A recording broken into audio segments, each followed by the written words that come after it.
Watch this. Are you prepared? Something's falling for you inside your head. Me, creeping up now, take you underneath ground.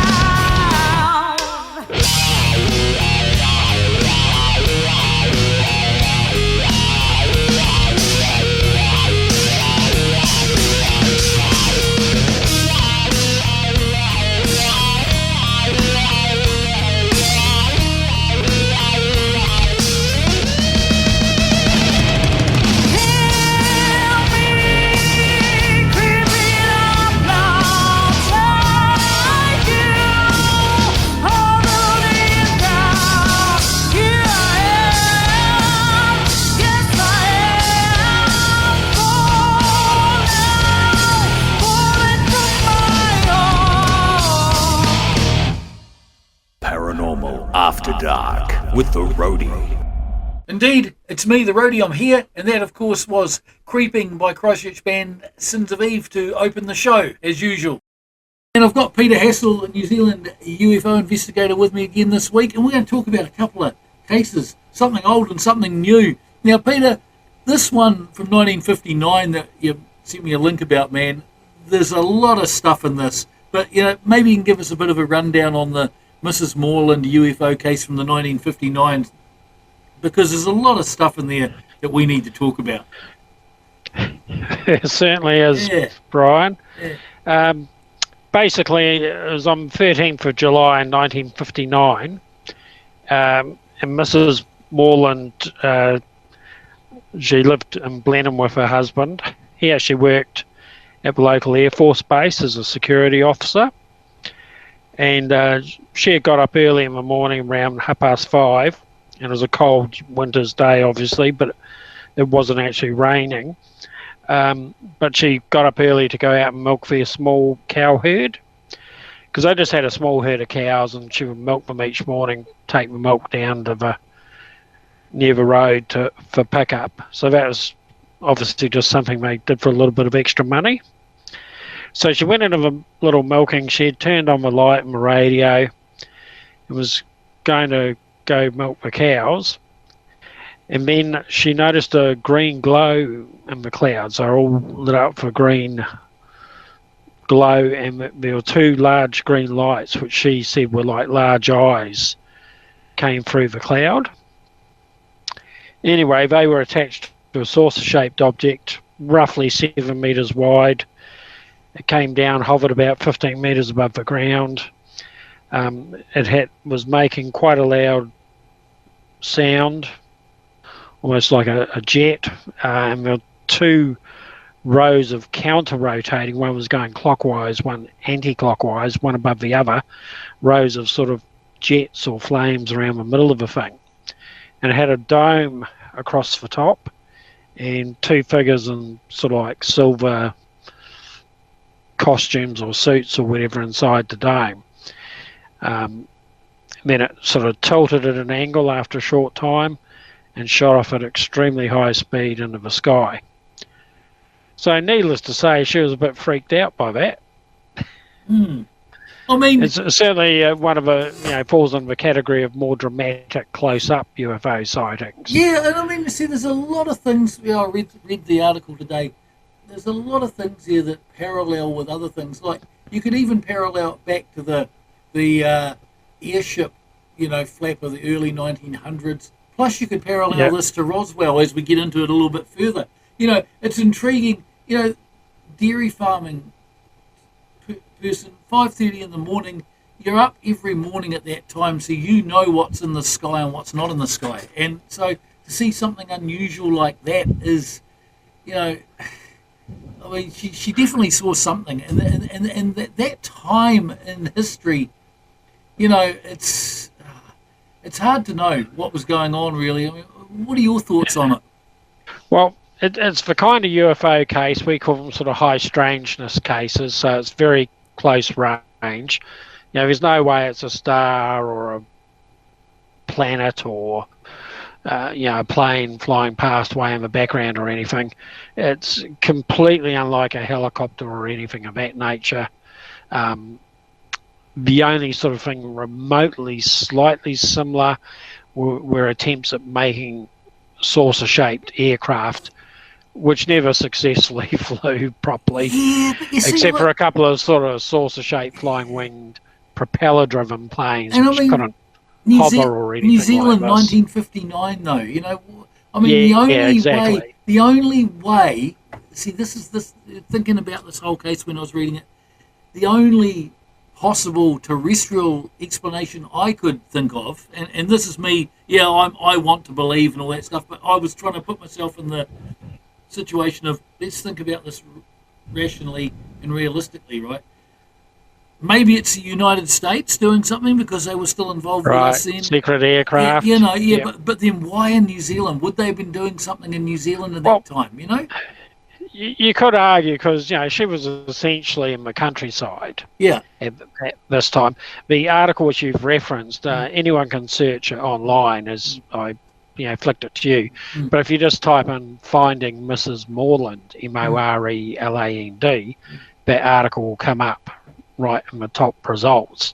And as you've seen, it's a very in-depth article. There's a lot of photos and things. The reporter that did it, went to a great deal of effort to dig out old photos and things, and also to photograph the site as it is now, which is all very suburban now with new housing builds everywhere instead of fields and that as it was back then. She was essentially in a isolated farmhouse, not in the suburbs. Now, I know what you mean. There were lots of rumours floating around at the time about a secret aircraft being, from the United States being around. But the big trouble with that is there is no such aircraft and there never has been. No, that's right. The Canadians have one called there's one called the Flying Flapjack and things, except for a couple of propeller-driven disc-shaped planes, right, which could not hover and certainly couldn't have done anything like what this did. There's no successful disc-shaped man-made object like that, not even today. And also, don't forget, it's shot off at extremely high speed, just from sitting there hovering. That's exactly it. Gone almost in the blink of an eye. And it's we're talking 1959, right? So Exactly. man hasn't gone Top into of it. space. The only thing, and the interesting thing about this case is people need, especially younger people, need to be aware. 1959 New Zealand, right?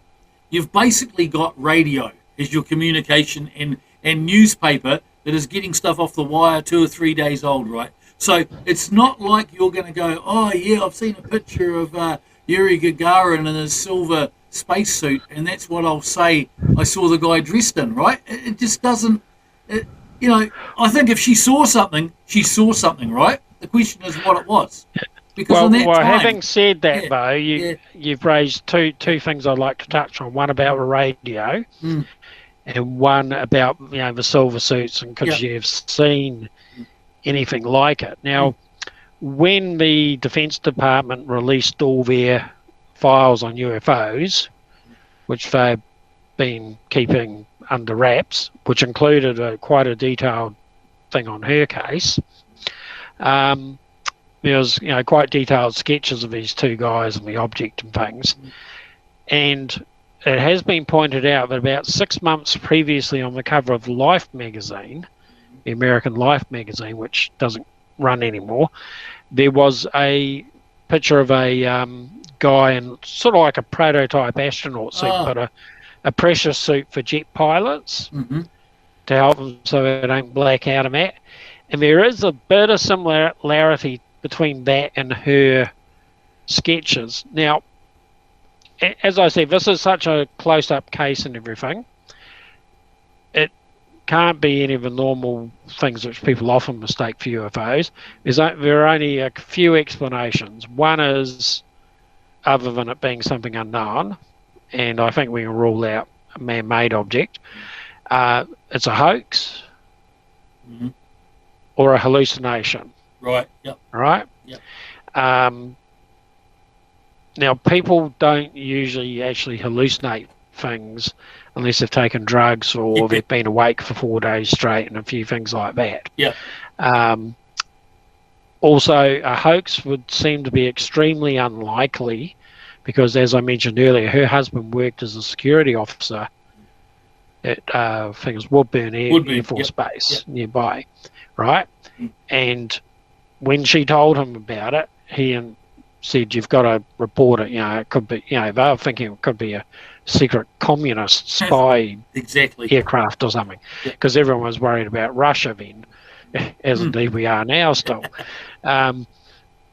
So he insisted that she report it, and she was really grilled, raked over the coals by the couple of Air Force guys.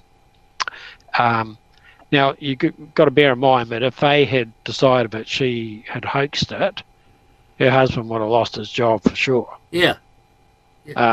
So it simply makes no sense. There was no profit in it for her. She largely shied away from publicity for the decades afterwards. Only ever did a couple of interviews.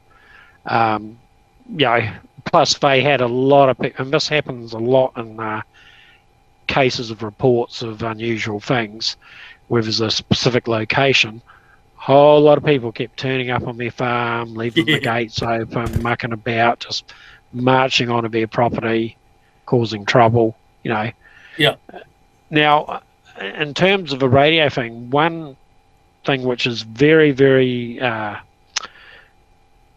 interesting with her case is, as I said, she had turned on the radio and, music and stuff came on. But something which came on was a piano instrumental by a guy called Russ Conway. Okay. And it's called Roulette. Mm-hmm.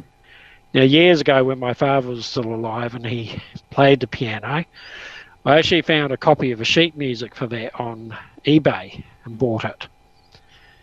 And when I got it, I got my father to play the music on the piano, because it's just a piano instrumental.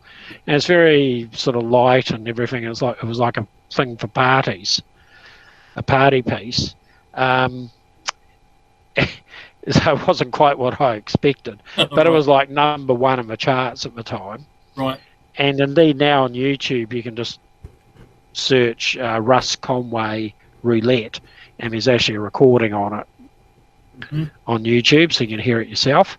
Now, she said that came on the radio at the time just after she had turned it on and was playing when all this happened.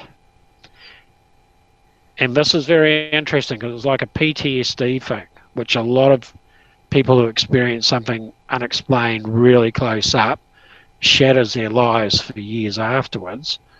And she told me, when I interviewed her over the phone years later, that, for years and years afterwards, if she was at a social gathering, a party or anything, and if that was put on the record player, because, it was popular for years, she had to leave the room.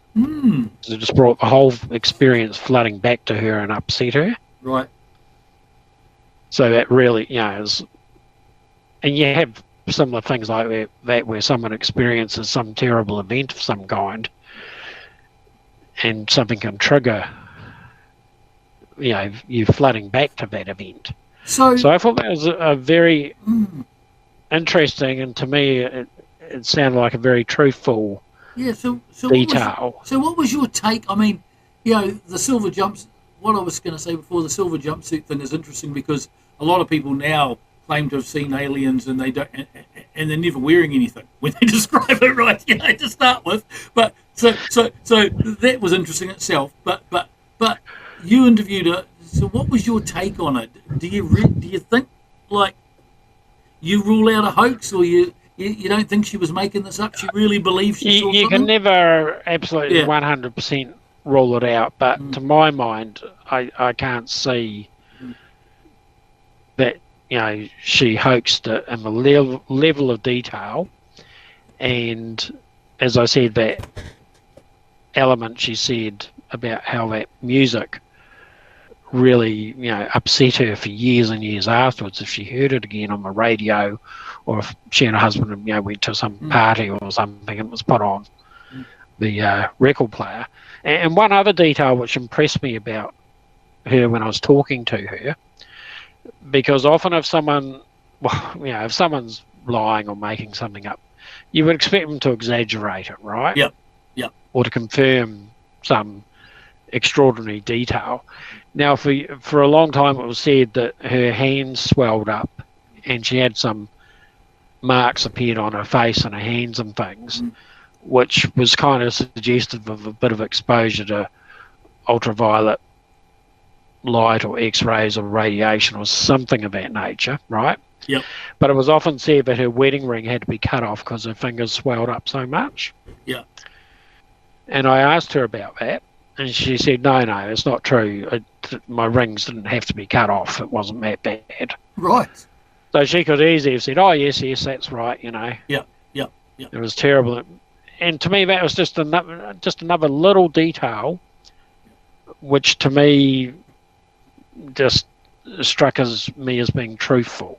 And see, it's an interesting time that too, the late 50s, initially when you, like as you say, you read that article that you showed me, Finding Mrs. Moreland, the newspapers take it fairly seriously at the time, and a lot of people do. And then the twist comes, and then the Roswell part comes for me, right?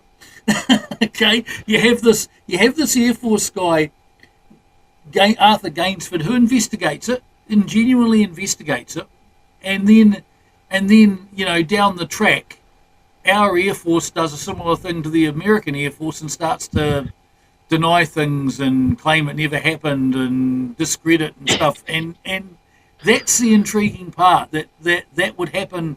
You know what I mean? Because from what the article I got is this Gainsford appears to have taken it seriously, little bit like Jesse Marcel did in the Roswell thing, and then he was discredited as well.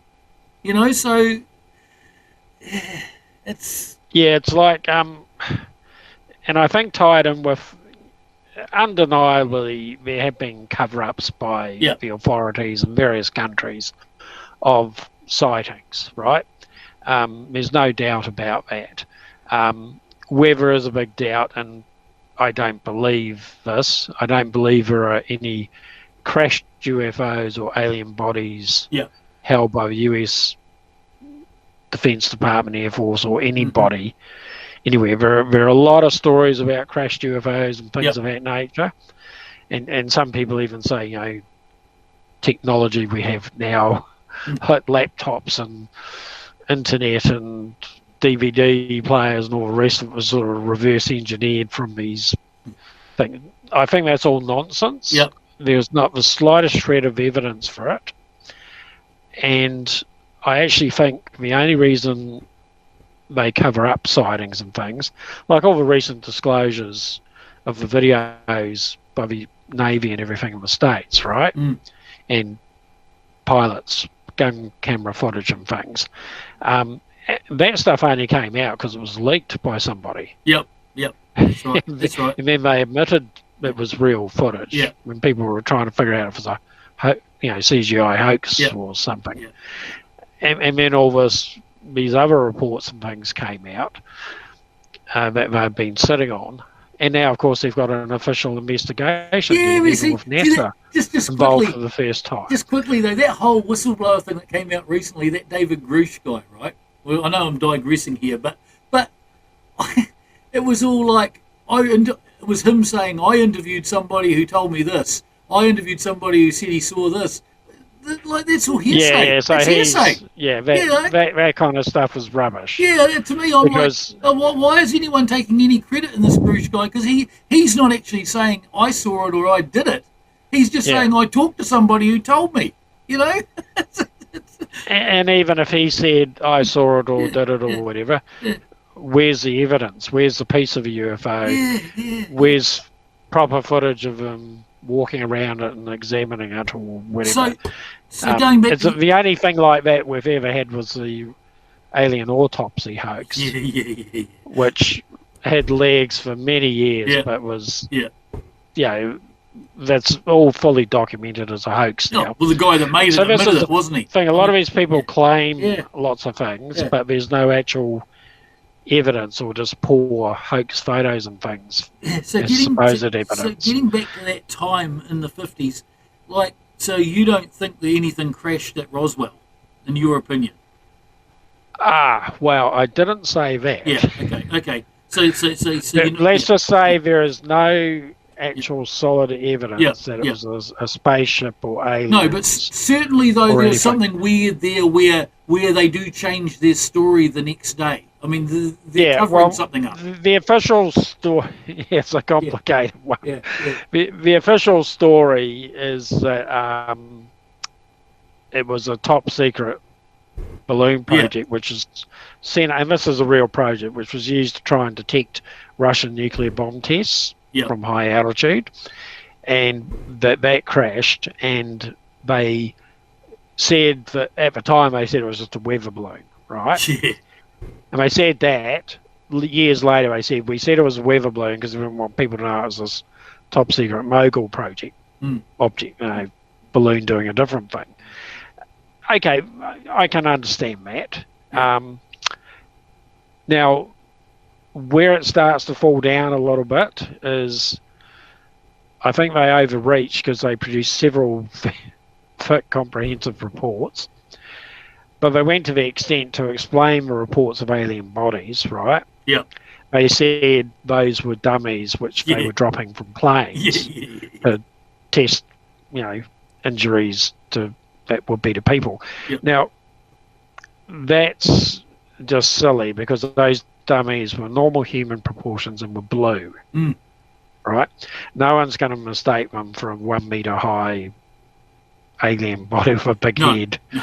That's not blue.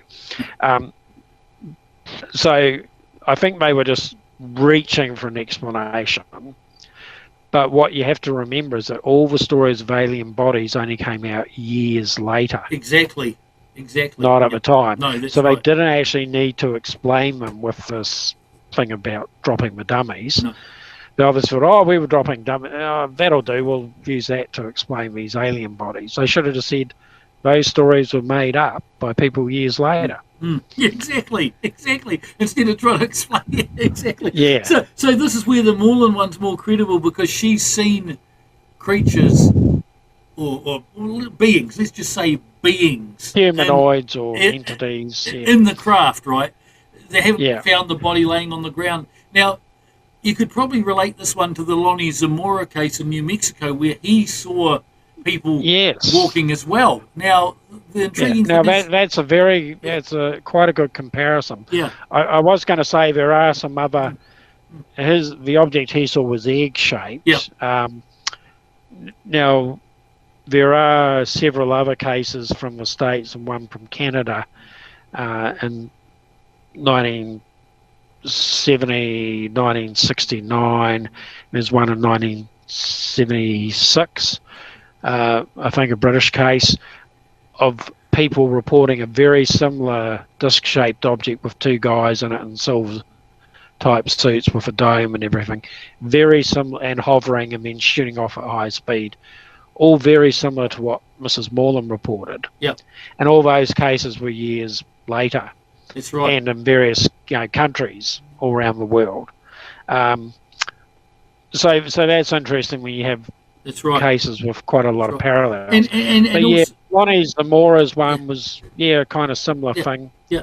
Have you heard all the explanations for that? Oh yes, I've read many of them. And again, I think they're complete rubbish. Oh yeah, me too. And you see, I mean, it's supposed to be students hoaxing them with a big hot air balloon. I know. Or testing a secret aircraft. Testing the moon lander was one I read about too. Yeah, because they were doing that about 40, 50 Ks away. But they were going to do it inside a secure area. They're not just going to do it randomly in yes. the middle of the desert somewhere, are they? I mean, they're going to do it on an airbase because they need And the safety thing precautions. didn't have the range to go that far. No, right. So then some skeptics have said it was that hanging beneath a helicopter. Yeah, I but I think he would have noticed the Yeah. helicopter. Exactly. Being a law enforcement Plus, guy. the Moonlander things they were testing looked nothing like what he saw at No, all. that's right. And Mrs. And Moreland's I only case. carried one person, not two. That's right. Mrs. Moreland's case also had another witness, or at least somebody saw something similar in the sky, in the area. Yeah. 7 or 8 kilometres away. So there's credibility. Sorry, I was just going to say one thing about the Lonnie Zamora case. Yep. The Moonlander things they were testing, you can get a good look at what it looked like in that movie about Neil Armstrong. That's right. Because he was almost killed. That's right. Yep. When one crashed. I've seen the film of testing. that. I've seen the film of that. Yeah, it's completely different. Of course it was. But yeah, Mrs. Moreland, there was a witness 7 or 8 k's away, Roy Holdaway. Now, whether it's the same object, not sure, but at least you can say there was something in the area around that time that he also saw, which leads credibility to there was something there.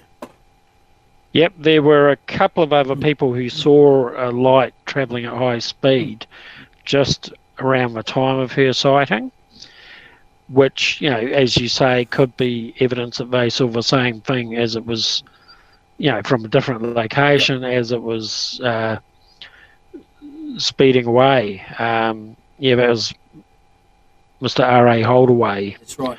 Saw that. And there's a New Zealand researcher called Colin Amery.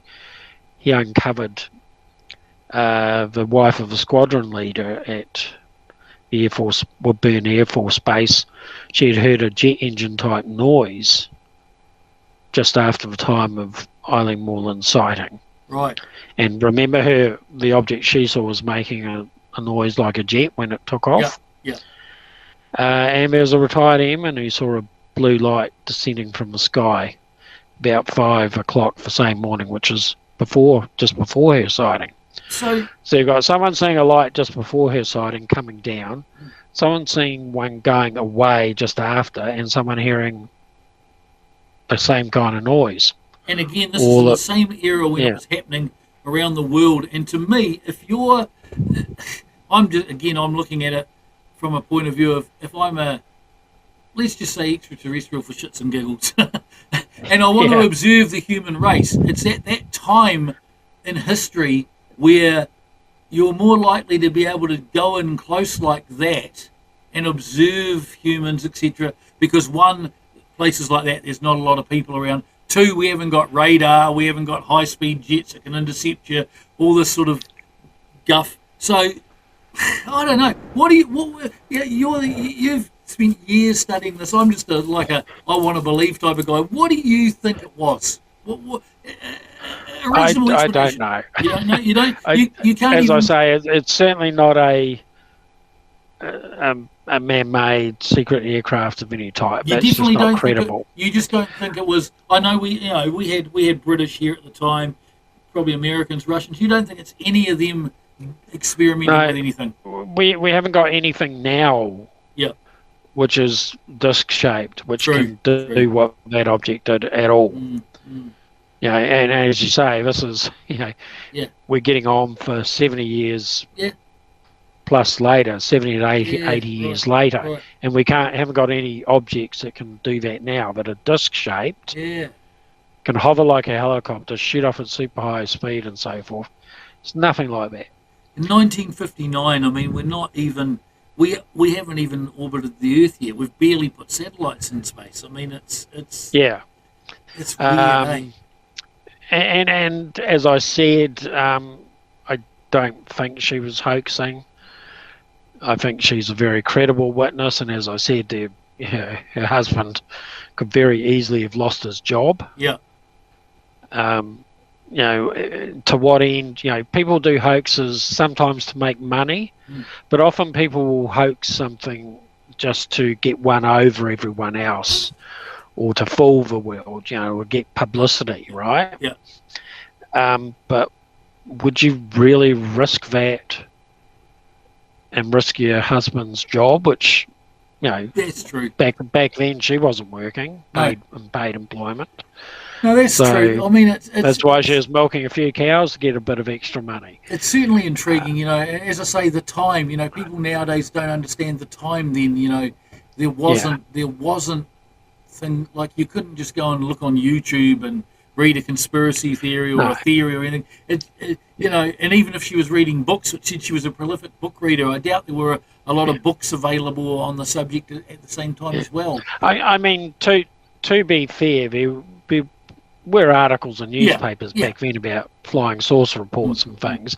And in 1954, only 4.5 years, 5 years earlier, there had been a big wave of UFO sightings overseas, not so much in New Zealand, and there were reports of humanoids and things with some of those landings and things. So you could argue that she could have got the idea from a science fiction book or magazine or from reading about those sorts of things. But again, I still question, why would she do it? Well, that's what I was saying. I mean, because you get made, you get ridiculed and harassed by people. That's right. Surely you're going to know, especially in 1959, that people are going to give you a hard time about saying, I saw this thing. That's right. I mean, if you were going to do it at that time, right, as a hoax, you'd be trying to get fame and fortune out of it, right? She got neither. Yeah. She got neither, right? No. And she had no obvious plans to do it. No one. There's a little bit now where people can sell their story. Yeah. Perhaps 70s, 80s onwards, that sort of thing could happen with a spectacular case. People could make money out of something, so that can be a motive for a hoax, but certainly not back then in little old New Zealand, not at all. That's right. It's a real puzzle, and as I say, I think to say she hallucinated the whole thing, again, it's just complete rubbish, unless I don't think she found magic mushrooms and started eating them or something that morning. No. Plus, she had some medical stuff with her skin and so on. And it's one of those things. No matter what, if you look at it objectively, nothing makes sense, and then you get to really exotic explanations, things like aliens, time travelers, ultra terrestrials, other dimensions, whatever, which but we've got no evidence of any of those things. It's easy to say, but you can't actually prove any of those things. But you can't rule them out either. You can't rule them out either, Peter. No, I'm not. But this is the problem. We can't prove them, and we can't rule them. I'm kind of, we'll wrap this one up shortly and get on to the next story. But I'm kind of the thing, you have this. There's a lot of conspiracies out there. The US government's keeping it from us, blah blah blah. I'm kind of the opinion, if I'm an extraterrestrial race and I'm observing Earth, right, it isn't going to be anybody on Earth that decides when I reveal myself, right? It's going to be me, because I've got the technology, I've got the know-how. If I want to reveal myself, I'll reveal myself. Likewise, this one about we shouldn't say anything because they're going to come and take us over and kill us. Same thing. They'd already done it, right? Well, I mean, a couple of points briefly. One, UFOs have been seen for at least a few hundred years, right? Yep.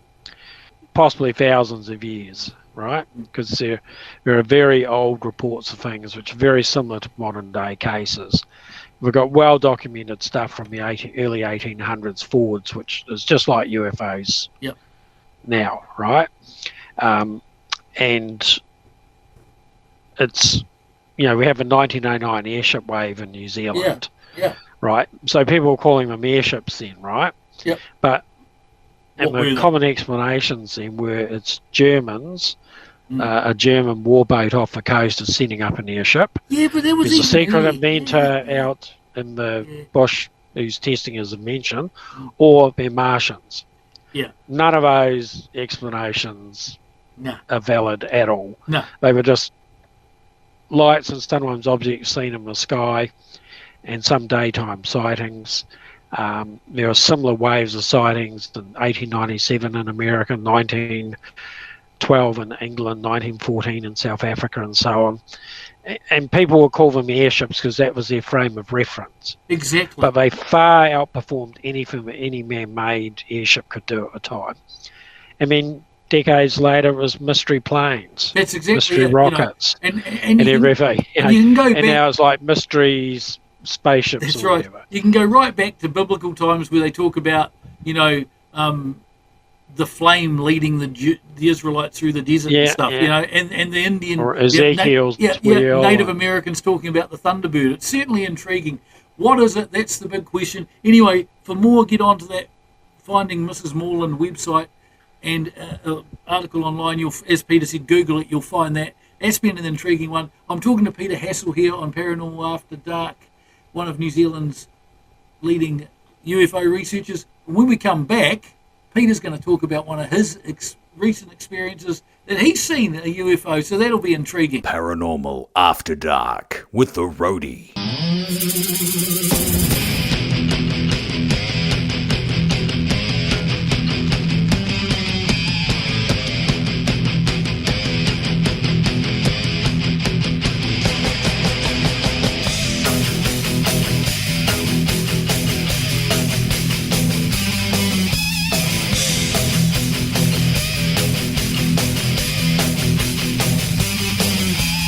Wake up, go to work, go to sleep and wake up.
And that was Midnight Switch out of the Manawatu in the Central North Island, and a song called Medicine Man. And we're back with Peter Hassall, New Zealand UFO researcher here on Paranormal After Dark. Peter, now after all these years of researching and investigating, you've apparently recently had a UFO sighting of your own. Tell us about that. Well, I was very surprised because, to be honest, I thought I'd never ever see one. I mean, I've been researching this stuff for basically just on 50 years now, since I was about 14, back in 1973, 74. And I'd never ever seen, I've seen the odd light high up in the sky or whatever, which I realised, okay, that must be a satellite or what have you, right? But, nothing that I couldn't reasonably quickly explain. So I was out walking our dog early in the morning, just a few months back now. It was pretty damn cold. It was about 6:15, and just checking the day, it was the 9th of February. Right. So it wasn't raining or anything. It was a little bit overcast, and it was still dark. So I just left our house, was walking down our street and round the corner and stuff. And there's a street called Holdsworth Street, which goes into Trentham Memorial Park. Yeah, so you're in Upper Hutt. Upper Hutt, that's right. So people that might be listening to this outside of New Zealand, Upper Hutt's north of Wellington in the Hutt Valley. Yep. And I was walking into Trentham Memorial Park, which is a great big park area with wide open green fields and things for playing sports, but also a lot of areas of native bush and trees and things as well. Anyway, I realised just before I got to the park, I thought, oh damn, I've left my phone behind, because I always like to carry my phone on me, just in case something happens. You fall over and break your leg, you see someone breaking into a car, whatever, in case you need to phone home or phone the authorities. But because the dog had been playing up a bit and didn't want to go out because it was so cold, so I had to harness her up and everything, and all the mucking about, I forgot to put my phone in my back pocket. So I don't do that very often. And I thought, I forgot my phone. Should I go back? Because I was only about 5 minutes from home, and it's a good half hour plus walk we do. I thought, should I go back? Oh, no, I won't go back, because if I go back, the dog will perform again and I'll never get it back out. If I go back in the house to get my phone. So I thought, okay, I'll keep going. I mean, like, just half a minute after that, and I was just walking into the park entrance itself, I looked over to my left, so at an angle to where I was walking, and I saw a large, bright white light moving steadily across from when I turned to look at it from my right-hand side going towards the left. So just going across in front of me once I turned to look at it, and I thought, what the heck's that? And, it's kind of hard to explain. It was much bigger than a satellite or Venus or anything in the sky. I often say if Venus is like a pinhead size, this was at least the size of a pea. Yeah. So, 4 to 6 times bigger than Venus, so pretty big and bright. Completely silent. And I was trying to figure out, okay, what the heck is that? And I've quite quickly eliminated it wasn't a plane or a helicopter. It seemed too low and too close. There was no sound whatsoever, and there was only one bright light with none of the other normal lights you'd see on those. And for a second, I realised it couldn't be one of those, fire balloons that people send up. Yeah, I know what you mean. They're usually orangish, and you often can see the flickering of the flame. Yeah. And this was certainly close enough for that. But what definitely confirmed that it wasn't that was it moved for about 20 seconds at steady speed and then just stopped dead. Yeah. It was just hovering. And I actually had to backtrack a few paces because it just passed behind a tree which is quite close to me, and the branches got in the way, and it was just sitting there hovering for about 20 seconds. And so how close would you say this was? This would have been out in space or in our atmosphere? No. It's out in space. It was close. close. It was close. Okay. Yeah. So it's notoriously. I'll just tell you the last bit. Mm-hmm. And then after it hovered for 20 seconds, the vent started moving roughly 75, almost 90-degree angle towards me. Right. Going past me. So I fully turned around, looking back the way I'd come, and it went past me that way at an angle out of sight over a big area of bush and stuff towards the State Highway 2 motorway area. So it basically, did a L shape of the corner of the box thing, straight, stopped, and then almost 90-degree angle the other way.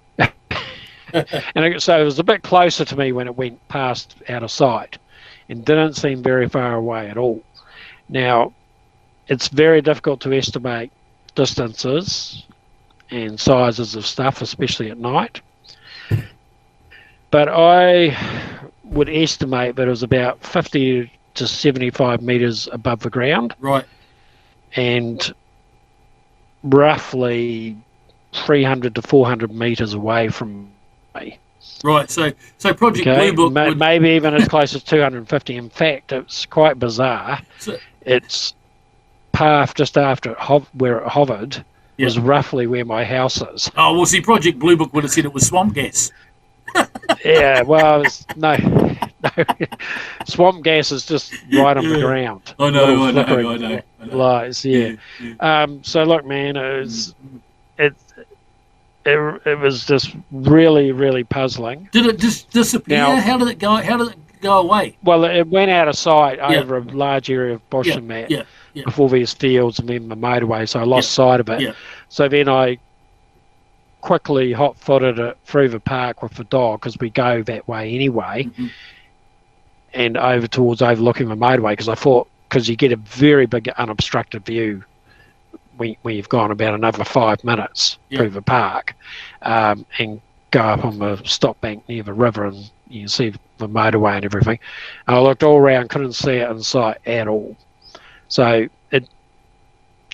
as far as I can tell, it didn't go back the way it came, right? Yeah.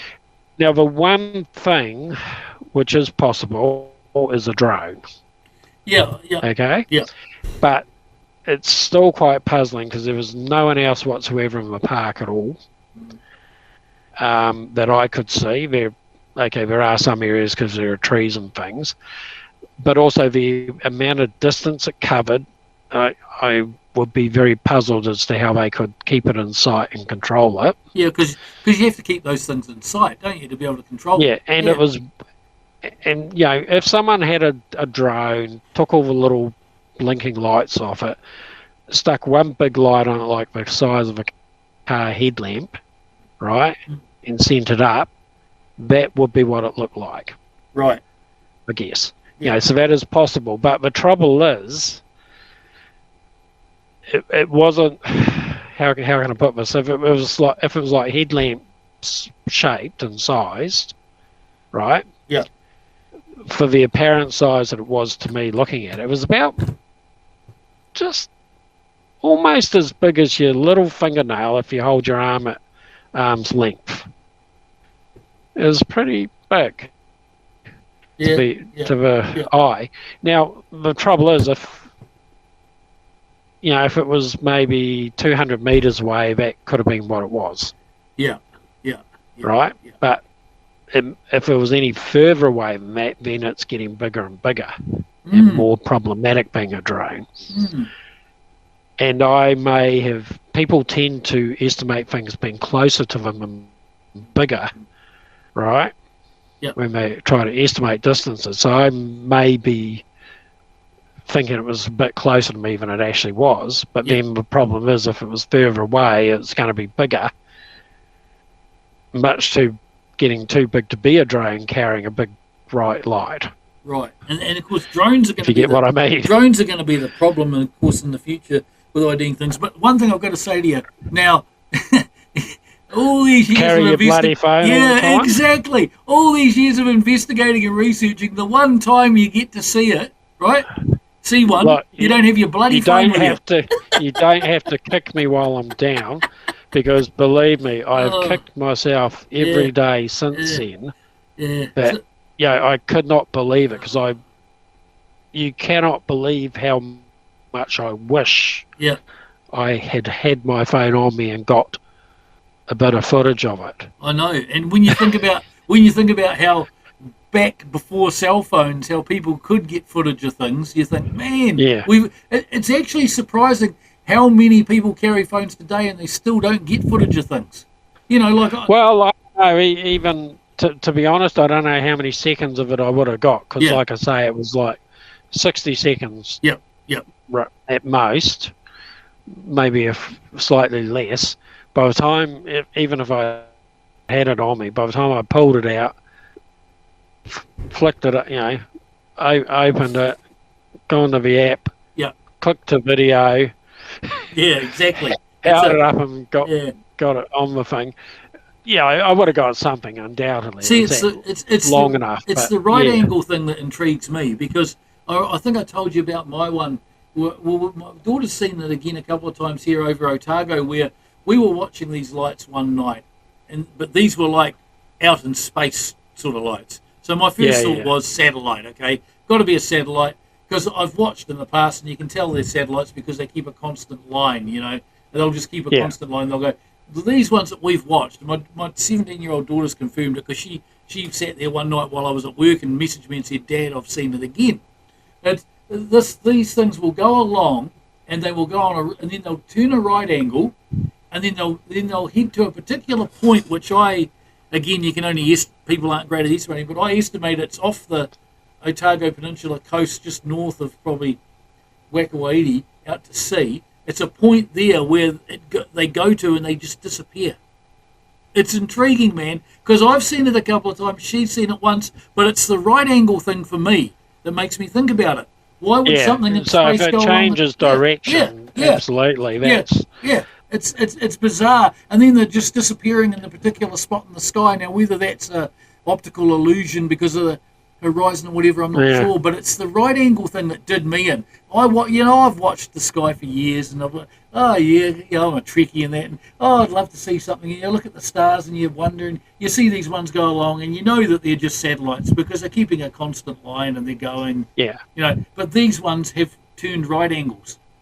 It's that can't direction. Be a satellite. No. But I mean, I tell you what, I've sort of read, been in some groups and online and things, and people, like someone saw a light down in the south, right? And next thing they're typing up that it was some secret UFO thing to do with some secret American base in Antarctica. And it's like, how do you get that from seeing a light in the sky? I know. Although I will, that's a leap of faith. I know. I followed the space program as a kid, as you would have done in that, and I was really disappointed that, when we had a space shuttle program, we basically just went into low Earth orbit and did hardly anything with them except pick up satellites and drop them off in there, right? Yeah. And I thought to myself, then I started reading and listening online, and there's a secret space program, and then you sit there and you wonder, and you go, now I wonder if there actually is a secret space program. And in fact, the US Air Force had a thing land. They showed it on the news last year, where they had a shuttle that they reckon had been an unmanned one that had been in orbit for a couple of years, and they just brought it back. Yeah, that's right. Yeah, and I thought to myself, now I wonder if these things that are changing direction up there are part of that. Secret space program. Well, and then I go, that's conspiracy theories. I don't know, but it's sort of intriguing. But that could be possible. I reckon only a handful of reports in the 1950s and things were actually of U-2 spy planes. Right. Yeah. Flying to Russia, and some people had seen them. Yeah. And didn't realise, because that was a top secret program. People didn't realise that was them. I'll tell you what, just a brief aside, seeing the Space Shuttle Endeavour in Los Angeles in the California Science Centre is one of the highlights of my life. Yeah. being able to walk around it and under it and everything. That's an incredible machine. I saw the Enterprise. You can see all the damage on the outside of it Yeah. from coming in through the atmosphere.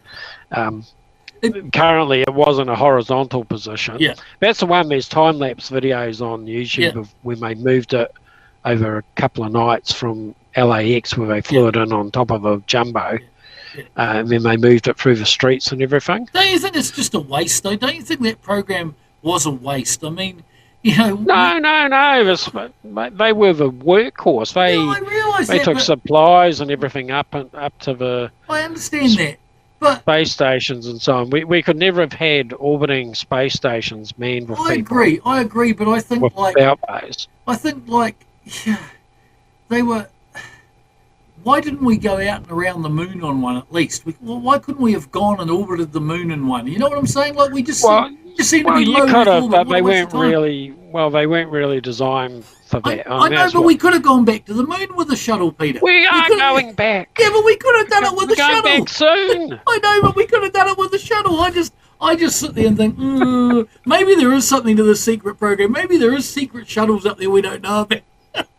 You know? Well, there could be secret stuff in the Air Force, but no doubt about it. But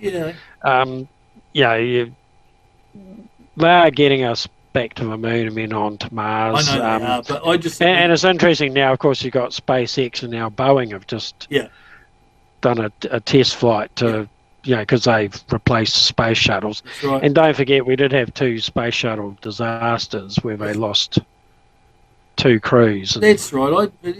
I just kind of... Separate accidents. So it was still a very risky endeavour. I guess as a kid, I bought into we'll have a moon base by 1999 and we'll be on Mars. The movie 2001, mate. Oh, It's like, 2001. where's did my our head in. flying cars? Where's our moon base? I don't know, but I honestly thought we'd have gone back to the moon before now, It just seemed like the space shuttle where they could launch things from orbit, I thought that might have been the opportune time to do it, Yeah, but they were using it for stuff I know. in orbit, and we've been to the moon and brought a lot of stuff back. There's no real economic point. Plus, don't forget extra danger. Yeah, true. A much longer journey, and much further out. Look at what happened with Apollo 13. Yeah. They almost lost that crew. That's true. Hey, just quickly about my sighting. Yeah, sorry about yours. We digress. Back to me. We keep getting sidetracked. You're as bad as I am. I know. One other explanation. Ball lightning. Okay. Or ball lightning is a bit of an umbrella term like UFO, right? Yeah. When people say UFO, there's not only a whole range of things which have been misidentified, but in the unexplained reports, there seem to be quite a variety of different things which I am certain do not all have one common cause. And one category of that thing is odd balls of light, often quite close to people, even coming in houses and things. Now, of course, that's often called ball lightning. Yeah. But again, ball lightning is an umbrella term for a wide range of reports of lights from as small as a pea to bigger than a house. Though typically around soccer ball sized or headlamp sized, if you see where I'm going with this. Yeah. And theoretically, from what I there are 2 understand, types they are of possible. ball lightning, right? Yeah. And one is seen during thunderstorms. Yeah. It is very noisy and destructive and can damage property, kill people, injure people, usually disappears by exploding, right? But there's another completely different type, which is also called ball lightning. But again, these would have to be 2 completely different mechanisms if they're natural things. And it's silent and seems to move in a more controlled, smoother fashion and doesn't cause damage or injure people and doesn't explode, just fades away. How would you get that energy, though? How would you get that energy to create that ball on a clear, early, cold morning, though? Because, Well, if you can figure out how ball lightning, the noisy, destructive type during a storm, or the other odd ball of light type, if you can figure out how either of those hold themselves together, you'll win the Nobel Prize. Well, the thing is, but what I'm saying is, people have been trying to figure it out for decades. But at least during a storm, you have a build-up of energy and electrons and stuff, and so it could possibly create something like Yeah, that. But a clear, but clear no night, one's clear really morning, got any idea how a ball lightning can form Yeah. and just last. Okay. But as you rightly pointed out, if it's not storm conditions and things, Yeah. there's all manner of unusual ball of light phenomena, which are often reported as UFOs in the literature. But also, it's that interpretation thing. If you see one in a graveyard, what do you think? Exactly. People say, "Oh, it's a ghost." Ghost. Exactly. Yeah. Or near a railway line, which there's lots of ones regularly seen in various railway line areas in America, for instance, and it's therefore to be the ghost of a guy killed on the, Yeah, exactly. by a train sort of thing. But all these balls of light phenomena are, all over the world, all sorts of places. And on top of that, to make it even more complex, you've got earthquake lights, there are volcano lights, and there's even tornado lights. But again, all those things are creating energy. I mean, tornadoes create energy, earthquakes create energy. You're talking about a clear day in the Hutt Valley with supposedly no energy. Maybe there was energy in the atmosphere, I don't know. Exactly. So, and if you say swamp gas, I'll hit you. Well, Project Blue Book like to say swamp gas, didn't they? Although, interestingly, Dr. Hynek did retract that years later, didn't he? He sort of said, "Oh, he did because they got so much crap about it. It was ridiculous." Exactly. And you know what? No one has actually really proved that swamp gas exists. I was just going to say that. I watched something on TV a couple of months ago where someone actually said they went down to look for swamp gas and said, "Well, we actually haven't proved that it existed." So where did they come up with that idea? There might be a few little flickering flames, like a candle flame, on the ground. Yeah. If gas manages to ignite somehow, that's it. That's it. Yeah, exactly. There's no way someone's going to see that from 200 meters away and see a UFO of multicolored lights. So getting to your sighting again, what do you think, Peter? Like, what do you think it was if you discount everything that you've just talked about? What do you think? I'm not completely ruling out a drone, but as I said, there's a lot of problems with it, and I am still trying to find out info from people that have that sort of thing. Perhaps someone was trying to fool people into thinking there's a UFO flying around. And that's the thing with drones. That's anyone possible, can buy one. But as I say, there's a lot of difficulties under those circumstances, and I've looked out for many mornings since then, not every morning, to try and see if someone's see if the thing's there again, and then I'll think definitely film it this time and run out there and see if I can find someone drive around everywhere, because maybe it is a guy trying it. But you would have thought if he'd done it once, he'd do it again, wouldn't you? If it was pre the days of a drone being a possibility, where people own drones and have started flying them, the only possible thing would be other than aliens or time travelers or whatever. The only possible thing would be that natural phenomena of ball of light, called a ball lightning, even though it's in still normal conditions. So it's not what really ball lightning is, but some sort of natural light phenomena. That's all I can say. That's the whole intriguing thing. There's so much we don't know. But the drone thing, to me, I think is going to become an issue especially for people like you that investigate it and research it, because I can go down to the J car and buy one, and if I'm clever enough, like you say, I take the flashing lights off and I put a dome on it and I put a beam of light under it and and fly around and makes it look like a UFO. It's quite, and that's going to be the real issue, I think. Now. Exactly. That's why I'll reinvestigate old cases, like the Moreland one. How's that? Yeah, that's it. I mean, people used to worry about, now we've got the technology to touch up photos with Photoshop. It's all going to change. But now it's drones as well. That's the problem. You just it's if only these people with drones would just think about it, and say, oh, let's not fly the drones because we're trying to discover if this is real. The only way it's going to work, I'm afraid, is that the aliens are going to have to land either on the Beehive lawn or the White House lawn and say we're here. And someone will probably shoot them. Yeah, well, yeah. That's it. I mean, it's. But look, honestly, and just very, very briefly, there was a couple in Auckland who, for years, they had balls of light flying around their house. Yeah. Right. Yeah. Through the trees and things nearby, and as I said, for things like tornado lights, there's a little clipping in the paper one time years ago when we had one of those. They're becoming more common, unfortunately, but we had a tornado, and the guy saw these balls of light in it, or balls of fire spinning around in it, only for a few seconds before he ducked and covered because the thing was coming towards his house. So I interviewed him.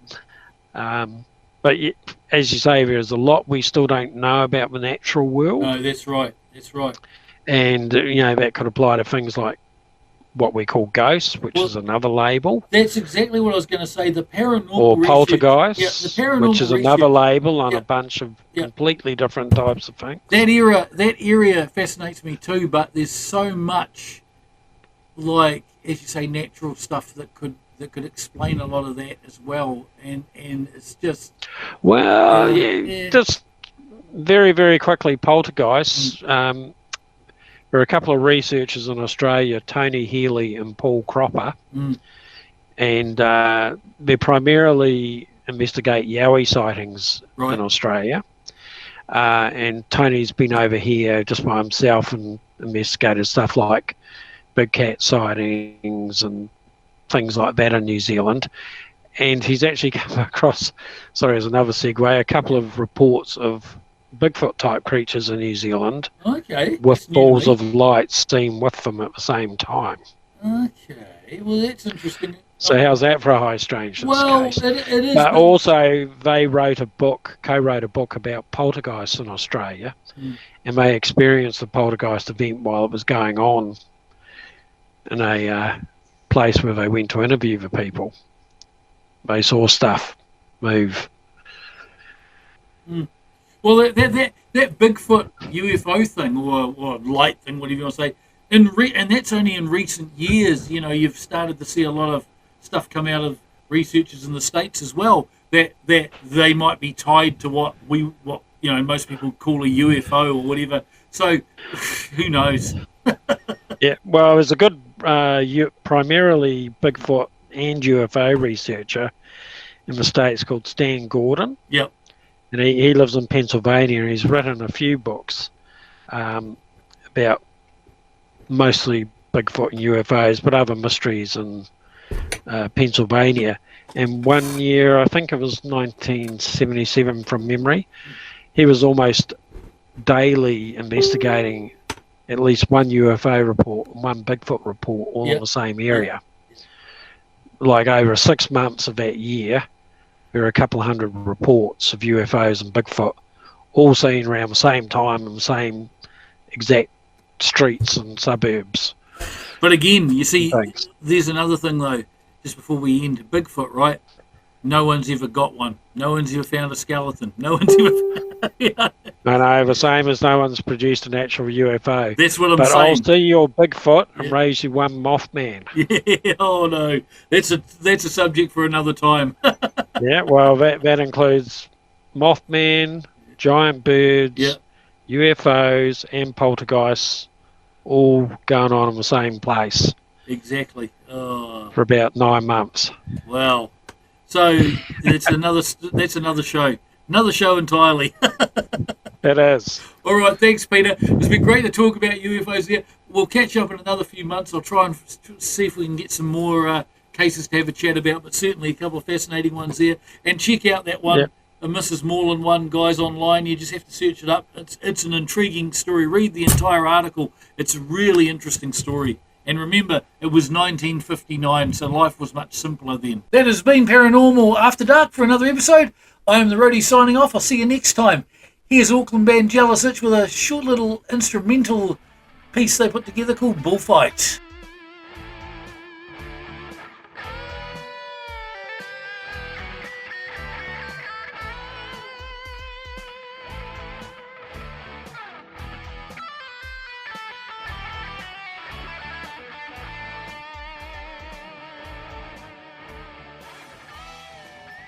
Paranormal After Dark with the Roadie.